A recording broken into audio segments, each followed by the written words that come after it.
The hard truth about why you struggle in your relationships. The hardest thing you'll ever do is face yourself, but it's also the most powerful thing you'll ever do. When we don't face ourselves, we are opening up to cycles of pain, cycles of conflict, dysfunction, feeling like no matter what you do, it's wrong, broken trust, lack of intimacy, lack of connection, and also kind of talking to yourself in a way that there's got to be more. I didn't sign up for this. But what if the problem isn't them? It's you. Stick around as we discuss how to show up differently in our relationships and by recognizing that facing yourself is actually a strength, not a weakness. But before we get started, hit that subscribe button and click the bell to be notified every time I post a new video every single Sunday. Okay, the reality is that we avoid ourselves. That is fear of self-reflection. We have a tendency to want to distance ourselves from any of our own dysfunction or any of our own problems. We don't like looking at it, and that's normal. The mind's natural defense is shame, pride, and fear that keeps us from looking inward. We want to think about ourselves as in the best way possible. We like to kind of like see ourselves in our best light, our ideal selves.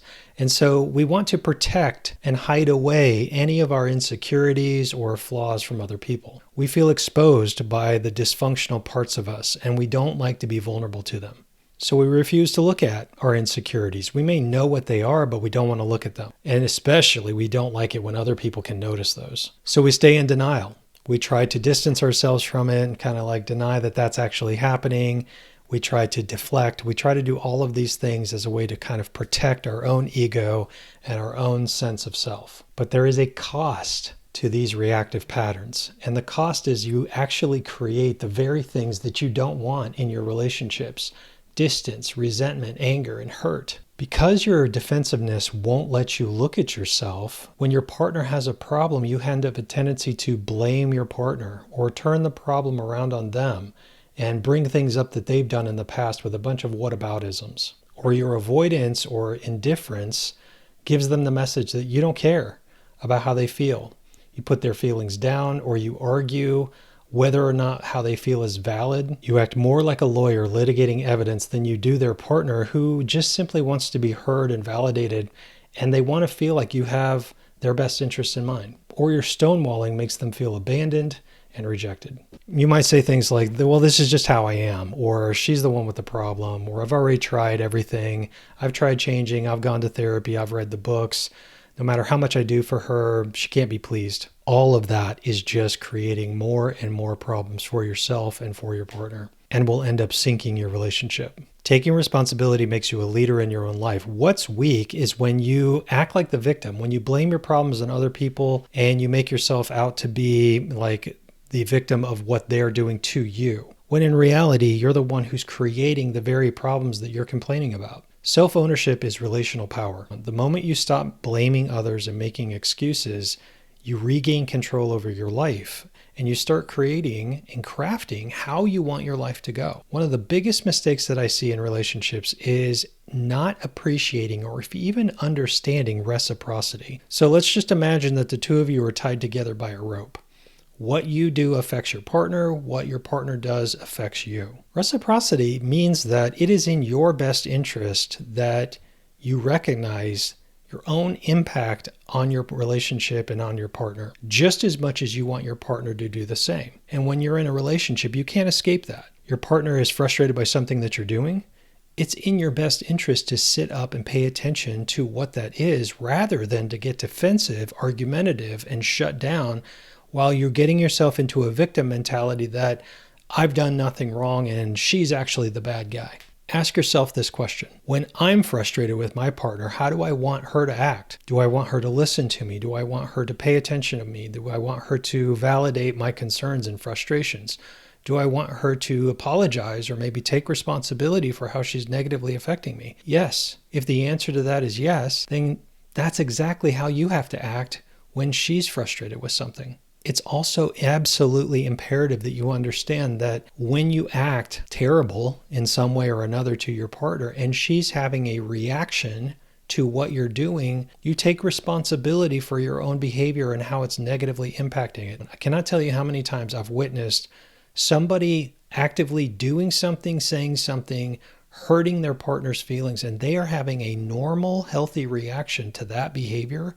And then the person that's doing it turns it around on them and blames them for having a normal reaction for what they're doing. That is the height of hypocrisy, and that is absolutely not having any understanding of reciprocity. That's like the two of you being tied together and you push your partner over the edge of a boat and they're struggling in the water, and you feel irritated, annoyed because you're getting rope burn. So taking responsibility means that you recognize your triggers, and those triggers can be external to you, certain things that happen around you, but they can also be internal. And an internal trigger could be a thought, a feeling, a sensation, or more likely than not, it's a story that's based in some kind of belief system that you have where you are perpetuating yourself as a victim in some way.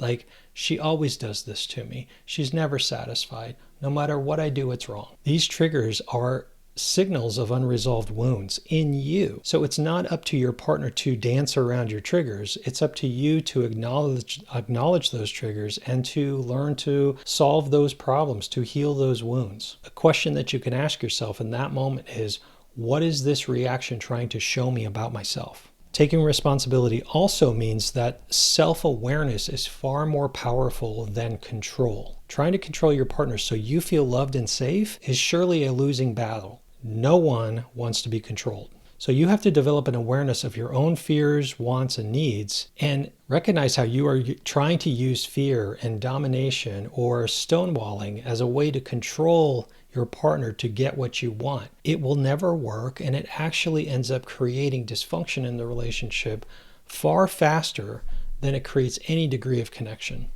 Facing yourself also means that you have to learn how to be the protector. Stop rationalizing. Stop bullshitting yourself. Honestly ask yourself this question. If I saw another person treating or talking to my partner exactly the way that I do when I get defensive, would I be okay with that? If not, why not? If you're answering this honestly, and then you're making excuses for yourself, this is exactly how you're bullshitting yourself. I want you to engage in these following steps as a way to start taking some responsibility and be the protector. Step 1, understand how reactivity feels in your body. Learn to recognize that this sensation needs to be associated with a danger signal inside of you, that you are becoming the dangerous person for your partner. Step 2, when you can sense that feeling inside of you, that wherever it is that you feel that in your body, take a big cleansing breath in through your nose, hold that for a second, try to take another breath, and then release and connect to your partner. We are on the same team. He is not against me. She is not against me. We work together. You have to remind yourself of this because your defensive reactive patterns suddenly turn your partner into somebody that you have to conquer or beat or control, and it doesn't work. Step 3, shift the belief to, I am the protector of my partner, even from myself. This means that you recognize your own reactive patterns. What behaviors do you default to when you get defensive? What does your partner try to get you to see that you resist? And recognize that emotional safety comes from integrity. That means that when you're acting out your values, that your values and your behavior line up. There's no daylight between the two. Step 4, find the origin. Your experiences wired these reactions, and these experiences go all the way back to childhood. So my behavior reminds me of my father when I was a kid.